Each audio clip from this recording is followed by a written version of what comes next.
Assalamualaikum warahmatullahi wabarakatuh. Setelah sholat berjamaah, para santri melanjutkan kegiatan belajar Al-Quran Braille yang dipandu oleh MC. Diklat Al-Quran Braille penggabungan dua kelas, hari Rabu dan hari Kamis di Musola Baitul Mutakin, Jalan Darsono Barat, Ngadbelik Batu. Kita nantikan keilmuannya. Yang kami hormati pengurus takmir Musola Baitul Mutakin yang senantiasa memberikan fasilitas kegiatan kita setiap minggunya.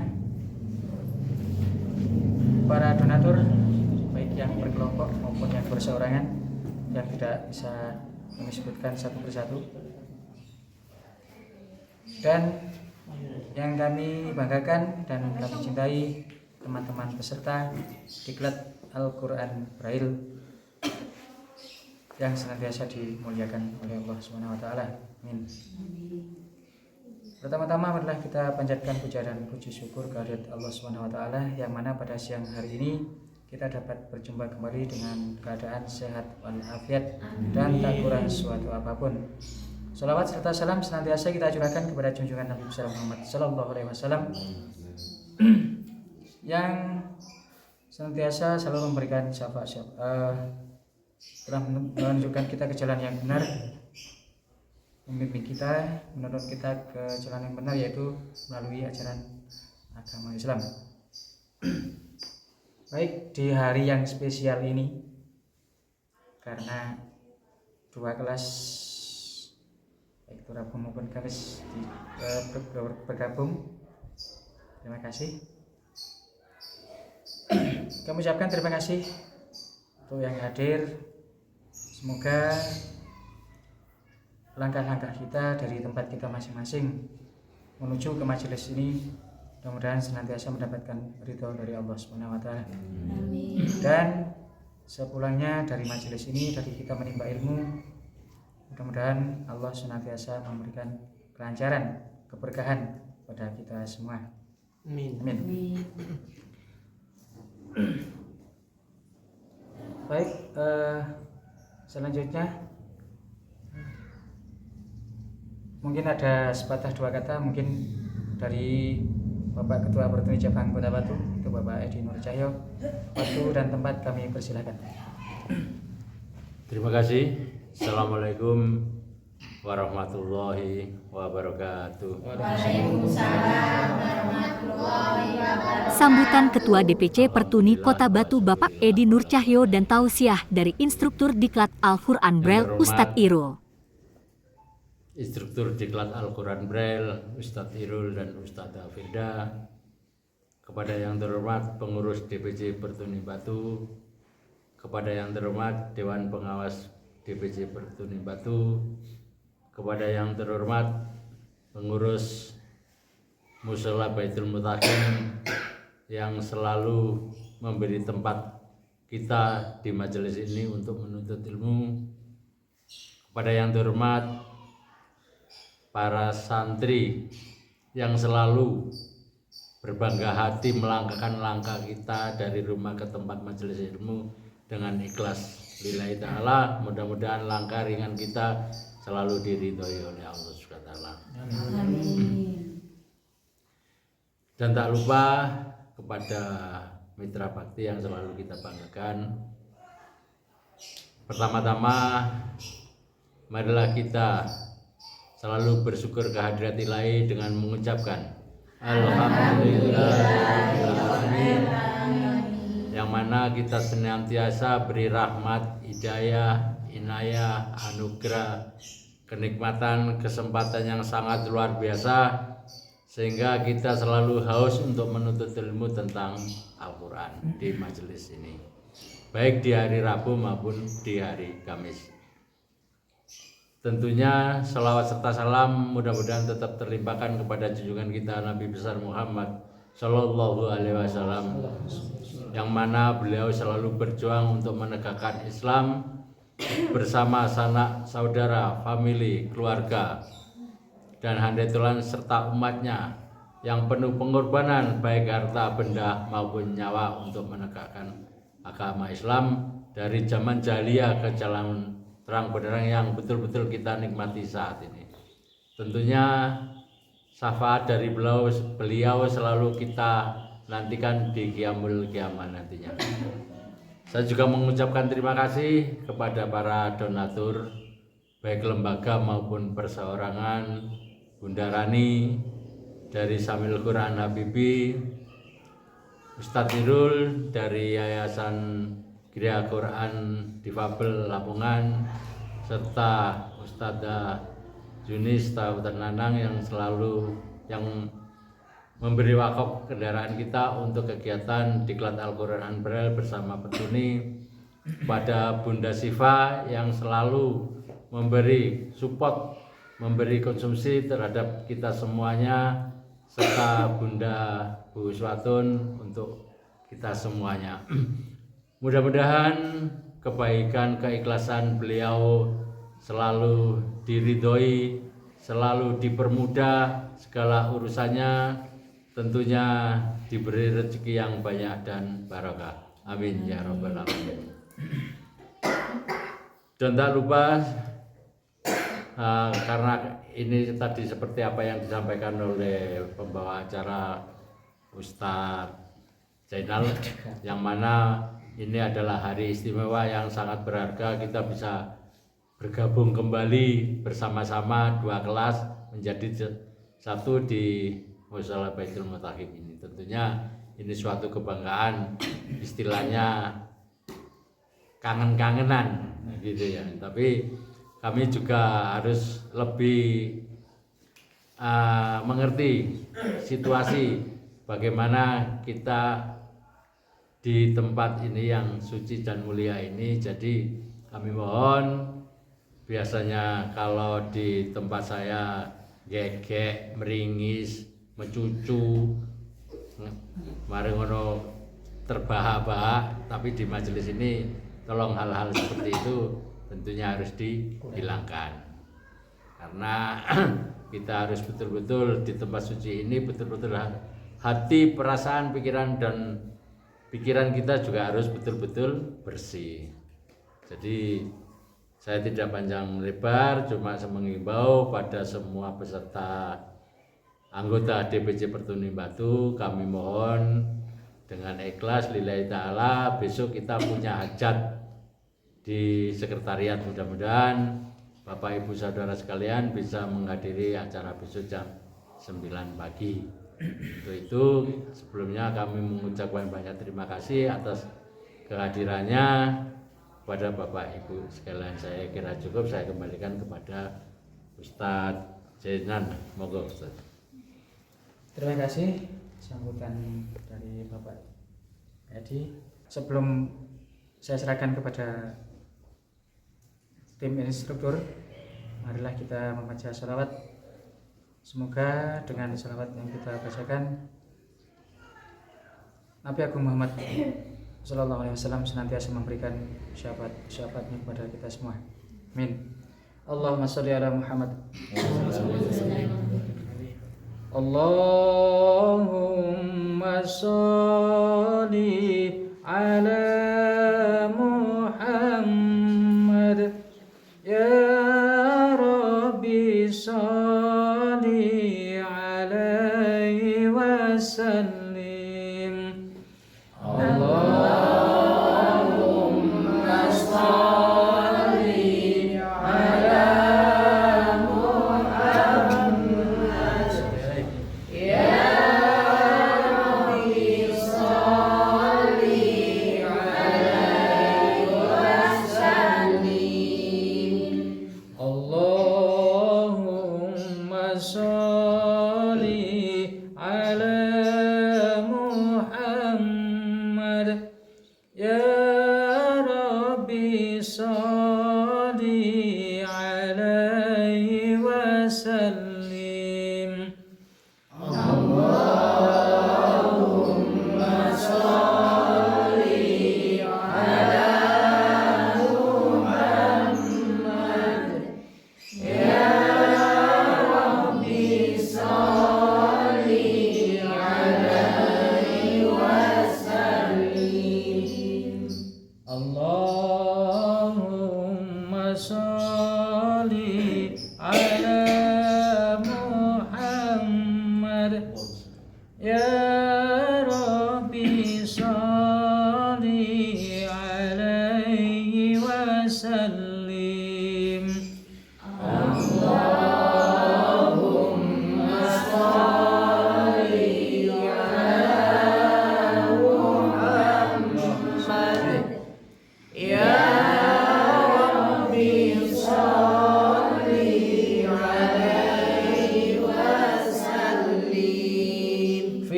في شفاعة رسول الله صلى الله عليه وسلم. اللهم نسألك الهدى والتقوى والغنى.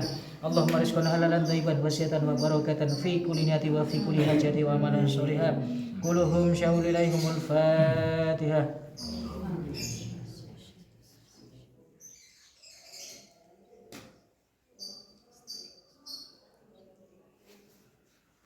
Allahumma sholli ala Muhammad.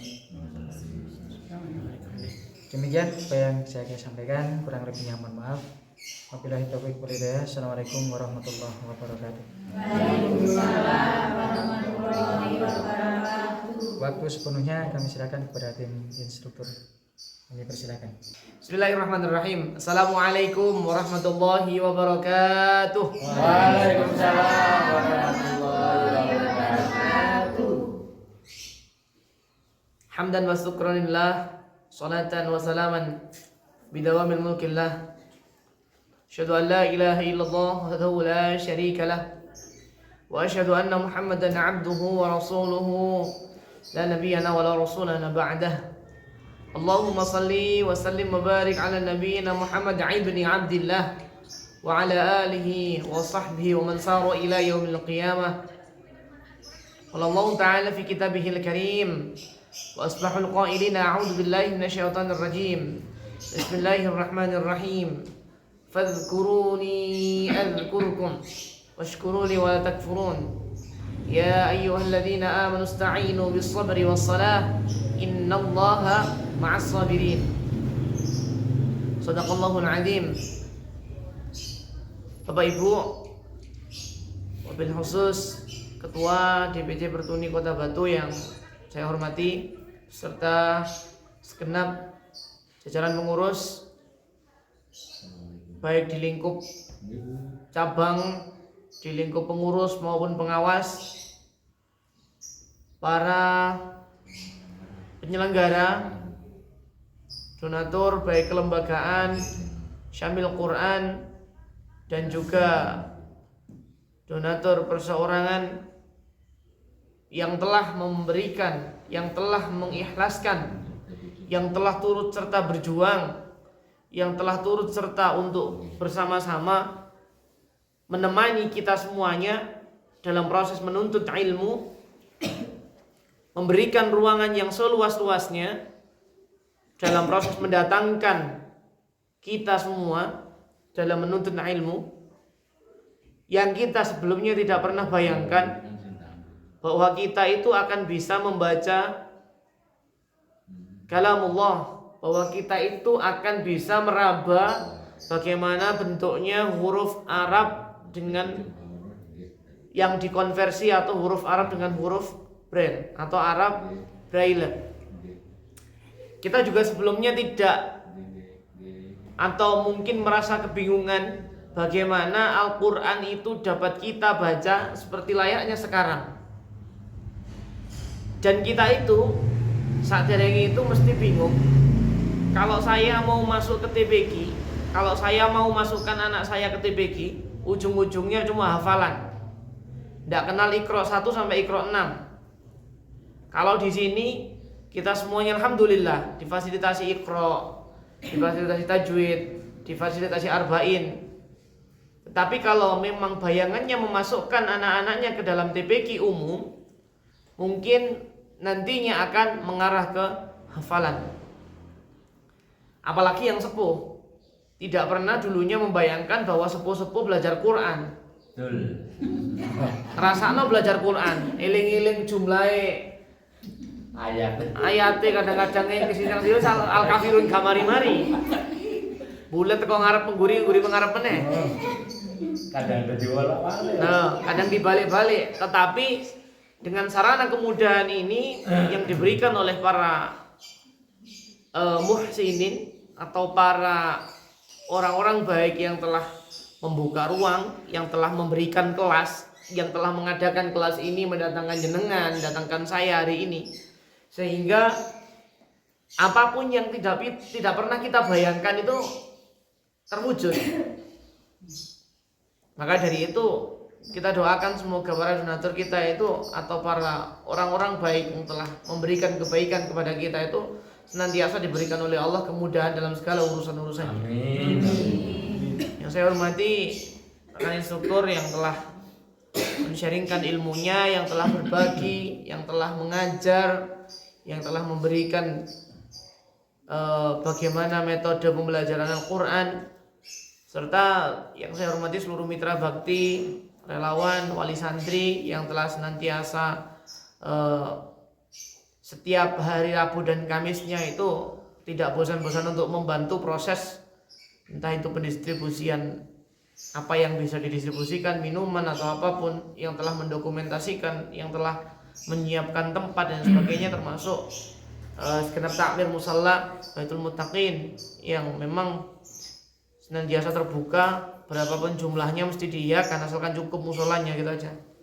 Nanti paling tiba saatnya tidak diiyakan kalau tidak cukup musolanya. Kita ngundang orang 200 gitu paling tidak diiyakan sama musola karena tidak cukup. Tapi kalau orang kemarin saya bilang berapa toh Mas biasanya ya kalau digabung mungkin 20 sekian ya, kalau 20 sekian monggo tidak apa-apa gitu. Marilah kita sejenak bersyukur kepada Allah Subhanahu wa taala dengan mengucapkan alhamdulillahirabbil alamin. Alhamdulillah ala kulli hal.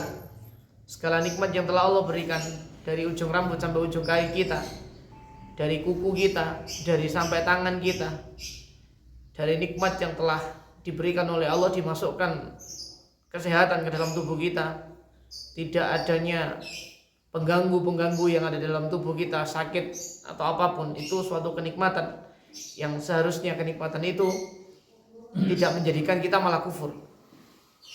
Ini kalau katanya Mbak Firda sama ini mukadimah, apa mulai tausiah gitu. Saya kalau pulang dirasani, sampai tadi itu mukadimah apa mulai isi tausiah gitu kan. Saya belum tausiah. Sehingga kenikmatan itu tidak malah jadikan kita menjadi orang yang kufur, tetapi adanya mensyukuri nikmat, adanya nikmat yang telah diberikan, dialirkan oleh Allah dari segala aspek atau dari segala kejadian, misalnya tubuh kita sehat, keluarga kita tentram, anak kita nurut. Jangan salah, anak nurut itu nikmat. Kalau anaknya tidak nurut, masya Allah pusingnya jenengan. Tidak percaya dicoba aja sendiri. Anak nurut itu kenikmatan. Ojo malah anak nurut diseneni. Makanya punya anak yang manut, punya anak yang nurut itu malah menjadi aset bagi kita. Termasuk bagaimana kenikmatan kita dalam melangkahkan kaki kita ke majelis ilmu ini, sehingga hari ini kita dipertemukan oleh Allah dalam keadaan sehat walafiat. Amin. Selawat dari yang salam tetap tercurah limpahkan kepada baginda Rasulullah Muhammad sallallahu alaihi wasallam. Karena beliaulah yang telah menjadi utusan yang terbaik. Karena beliaulah menjadi orang yang paling sempurna di antara kita yang jauh dari kata-kata kesempurnaan.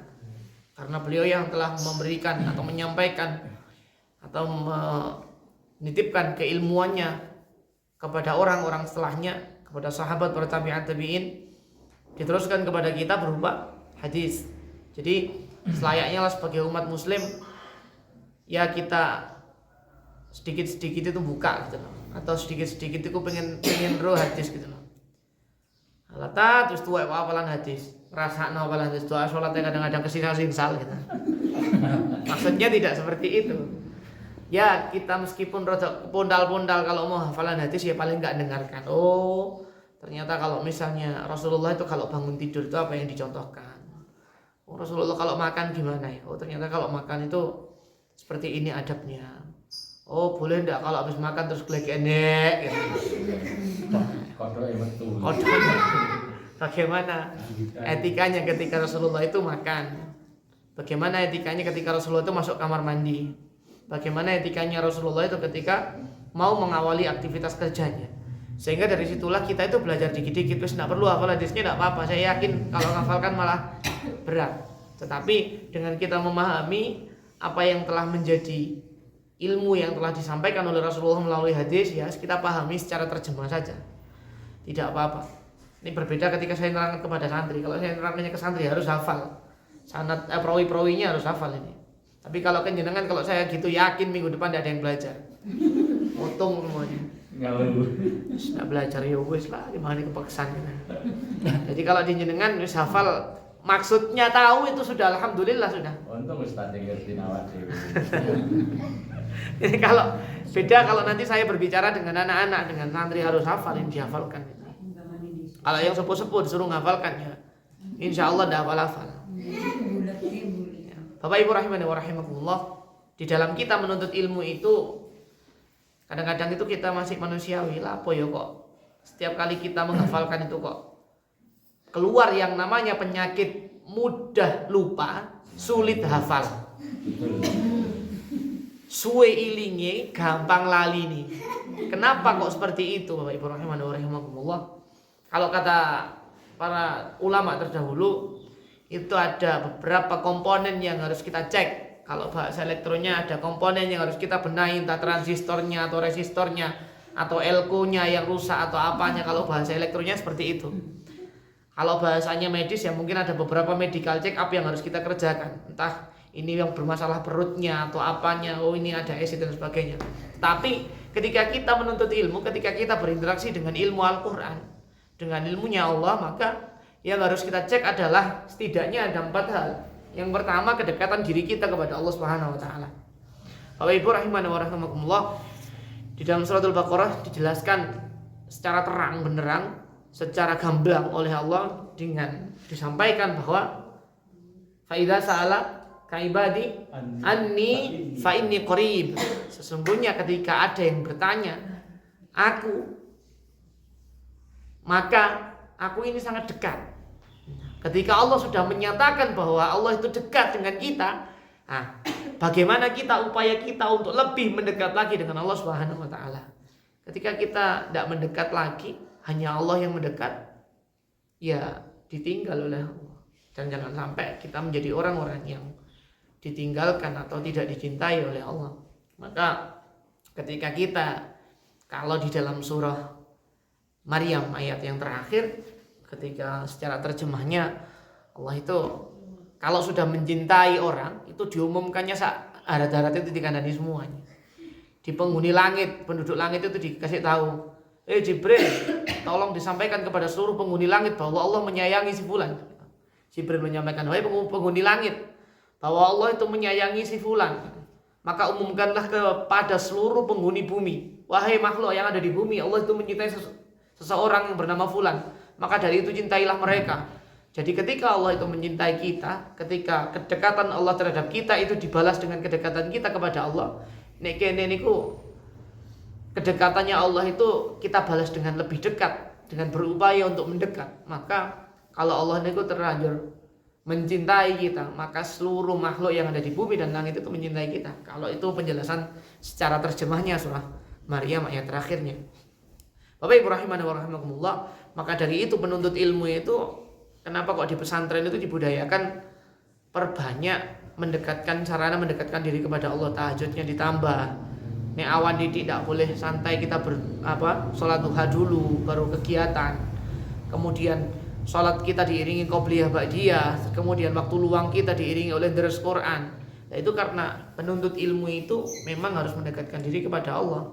Makanya jangan salahkan ketika kita itu menjadi pelupa. Nah, jangan-jangan pelupanya kita itu karena kita jauh dari Allah Subhanahu wa taala. Maka dari itu yang pertama adalah bagaimana kita menciptakan suasana, bagaimana kita itu mengusahakan kalau kita itu berupaya semaksimal mungkin untuk dekat kepada Allah Subhanahu wa taala. Yang kedua adalah ini terkhusus yang masih mempunyai Kalau bahasanya punden, apa punden di dunia? Nah, bagaimana kita memuliakan orang tua kita kalau memang masih ada? Bapak Ibu, rahimani wa rahimakumullah, di Al-Quran banyak diterangkan bahwa kita itu hendaknya apa? Kalau bahasa Jawanya itu berbakti, ya. Berbakti itu bagaimana kita dengan orang tua itu semakin erat, semakin kalau sudah tidak ada berarti doakannya itu semakin terus, semakin tidak ada henti-hentinya mendoakan kedua orang tua kita yang kalau misalnya sudah tidak ada. Kalau masih ada pun didoakan dan juga dimuliakan. Maka dari itu wabil walidaini ihsana itu terus-terusan. Dan kemudian secara khusus juga diterangkan tentang bagaimana kita berbakti kepada orang tua kita. Kalau anak-anak ya nurut, kalau dibilangi orang tuanya itu tidak bantahan, tidak suka menawar itu tidak suka bantah, tidak suka ngenyang. Disuruh ngambil apa ya berangkat, asalkan itu baik. Dan saya yakin orang tua itu tidak ada yang menyuruh yang tidak baik. Nah, ketika kita Al-Qur'annya berkata seperti itu, ketika kita masih ada orang tua maupun yang sudah tidak ada berarti mendoakan, kita doakan sambil kita belajar Quran. Maka semakin sering kita berdoa, itu semakin dipermudah oleh Allah. Saya itu masih punya budaya, nggak tahu 1 minggu 2 kali atau 3 kali, itu masih pamitan. Jangan tanya-tanya Mbak Firda, itu masih pamitan mau ngajar, mau apa itu telepon pamitan, mau ngajar dulu, mau kemana gitu. Dan akhirnya alhamdulillah semuanya dipermudah oleh Allah Subhanahu Wa Taala. Dan saya yakin dengan semuanya juga berupaya untuk selalu memberikan yang terbaik. Karena kita itu tidak nutut, kalau kita membalas jasanya orang tua itu tidak nutut, tidak nutut iblas, tidak nutut sama sekali. Jasanya beliau dari kecil sampai sekarang itu kalau kita kalkulasi itu nominalnya tidak bisa dinominalkan. Diregani uang itu sampai nolnya uang itu tidak bakal nutut. Maka dari itu ilmu itu akan mudah masuk ketika kita melakukan 2 hal. Yang pertama adalah dekat kepada Allah, yang kedua kemudian kita mendekat berbakti kepada orang tua kita. Yang ketiga adalah menutup celah-celah pintu untuk berbuat dosa. Kalau ibu, dosa itu kadang-kadang kalau sudah kita hindari, itu yang nggak sengaja nyerempet ke kita itu mesti ada. Apalagi tidak kita tutup lubang-lubang celah-celah dosanya. Potensi-potensi dosa itu ada di tubuh kita semuanya, kaki kita, tangan kita, mulut kita, lisan kita, pendengaran kita, penciuman kita, hati kita. Itu adalah potensi-potensi dosa yang harus kita tutup. Kalau misalnya ada celah itu segera ditutup. Nah, kalau penuntut ilmu, apalagi ilmunya Al-Quran, Quran itu tidak bisa dibareng sama dosa Bapak Ibu. Kalau kita masih sering menyakiti hati temannya, kalau kita masih sering ya naudzubillah bermaksiat, kalau kita masih sering ngakali, kalau kita masih kadang-kadang masih ada rasa habis pulang dari kegiatan, habis pulang dari mana, atau kadang-kadang masih menyakiti hati partnernya atau hati temannya, itu makanya introspeksi diri kita itu kok Quran ini angel masuk ke dalam diri kita itu apa penyebabnya. Jadi kalau yang sepuh mesti habis tua Ustaz. Ya, salah satunya setelah tua gitu. Saya yakin nanti ya ampun tua kita gede-gede mawon. Nggih pun ndak apa-apa gede-gede kalau itu terus ndak apa-apa. Maka dari itu yang ketiga ini marilah kita minimalisir, marilah kita tutup celah-celah kita untuk berpotensi berbuat dosa itu, marilah kita tutup semaksimal mungkin. Makanya di dalam Qur'annya itu dikatakan kalau misalnya tentang perzinahan itu kata-kata takrobaz zina itu berarti bukan hanya menghindar, tapi menjauhi. Nah, menjauh tidak menghindar. Kalau menjauh kita tidak sampai nyedek itu sudah tidak berani, sudah mendekatkan diri kita menyemplung, apalagi mau jegur ke situ. Nah, dengan kita 3 hal itu kita lakukan, nutup celah pintu-pintu berbuat dosa kita, berbakti kepada orang tua kita. Ini kelihatannya sepele kalau diterangkan, tapi kalau kita terapkan sendiri, saya pun yang di depan juga masih belajar. Kita mengabdikan atau berbakti atau dekat dengan orang tua, terus kemudian kita mendekatkan diri kepada Allah itu, insya Allah maka ilmu itu akan dengan sendirinya itu jenengan diterangkan 1 kali 2 kali itu ingat. Makanya kok heran, jangan heran ketika ada orang diterangkan 1 kali 2 kali langsung ingat. Coba cek kesehariannya seperti apa. Pun monggo ditelisik. Oh, tiap harinya ternyata dengan orang tuanya Masya Allah memuliakan sekali. Oh, ternyata dengan hati-hati ketika dia di pasar itu kalau berjualan sangat hati-hati dengan timbangan. Oh, ternyata dengan Allah itu juga mereka meskipun jualan, meskipun buka terapi itu juga tidak lupa duha dahulu. Nah, kemudian yang keempat adalah bagaimana kita ketika menutup celah-celah pintu-pintu untuk berbuat dosa, kita bertaubat kepada Allah atas kesalahan yang lalu. Saya yakin semuanya yang ada di sini pasti merasakan, mempunyai kesalahan-kesalahan yang lalu yang tidak bisa diceritakan, atau kesalahan yang lalu yang memang hari ini masih sangat teringat di dalam hati kita masing-masing. Apakah kita pernah zalim kepada orang lain, atau apakah kita pernah jauh dari Al-Quran, apakah kita pernah jauh dari Allah, apakah kita pernah melakukan hal yang tidak baik. Maka dari itu kita semuanya berlatih untuk bertaubat dengan cara bertaubat, memohon ampun kepada Allah, tidak mengulangi lagi, dan menutup potensi-potensi untuk berbuat yang tidak baik. Berusaha untuk berlatih istighfar. Istighfar yang terbaik adalah 30 menit sebelum subuh, waktu sahur atau waktu sahar itu. Nah, marilah kita berlatih, melatih diri kita untuk selalu beristighfar kepada Allah, memohon ampun. Semoga kita semuanya menjadi orang-orang yang dicintai oleh Allah Subhanahu wa taala, dan semoga kita semuanya menjadi orang-orang yang dicintai oleh ilmu-ilmu yang telah kita pelajari. Dan semoga kita semuanya menjadi orang-orang yang mempunyai daya ingat yang kuat dan mudah untuk menghafalkan Al-Quran, yaitu kalam Allah Subhanahu wa ta'ala. Demikian apa yang dapat saya sampaikan. Sekali lagi saya berpesan untuk diri saya sendiri, jemaah sekalian, marilah kita perbaiki diri kita, marilah kita perbaiki lingkungan kita, marilah kita perbaiki kedekatan kita kepada Allah, marilah kita perbaiki doa-doa kita kepada orang tua, marilah kita perbaiki pintu-pintu, kita tutup celah-celah untuk kita berbuat dosa, dan marilah kita bertaubat, memohon ampun kepada Allah Subhanahu wa taala. Hadanallahu ajma'in. Wassalamualaikum warahmatullahi wabarakatuh. Pembagian kelas para santri dibagi menjadi 2 kelas, yaitu 1 kelas Ustadz Irul dan yang kedua kelas Ustadzah Firda. Mbak Siti, Mbak Suci, sama Bu Sukana. Yang dengan Mas Irul, oh berarti sama Ilzam nanti ya kalau Ilzam. Yang dengan Mas Irul ada Ahmad, Pak Zainal, Pak Tris, Pak Edi, Wahyu, Anggita, Nada, Bu Widya.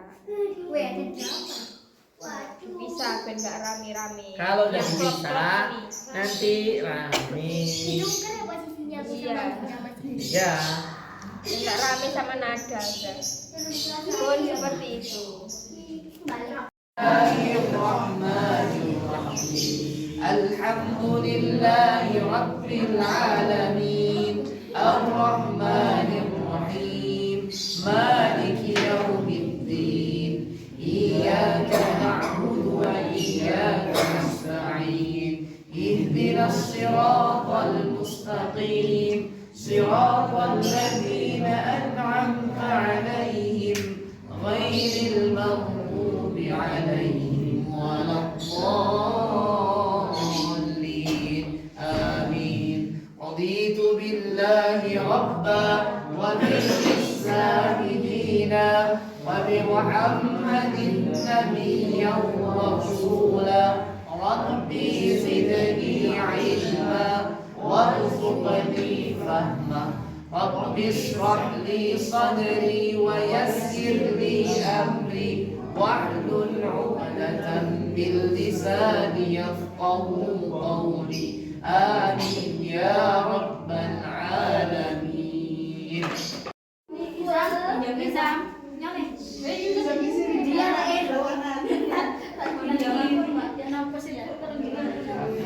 dua,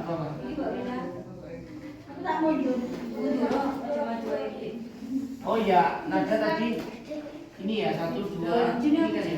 Ini ayo, ini berarti 1, 2, 3. Jangan lupa like, komen, share, dan subscribe untuk kemajuan DPC Pertuni Batu. Wassalamualaikum warahmatullahi wabarakatuh.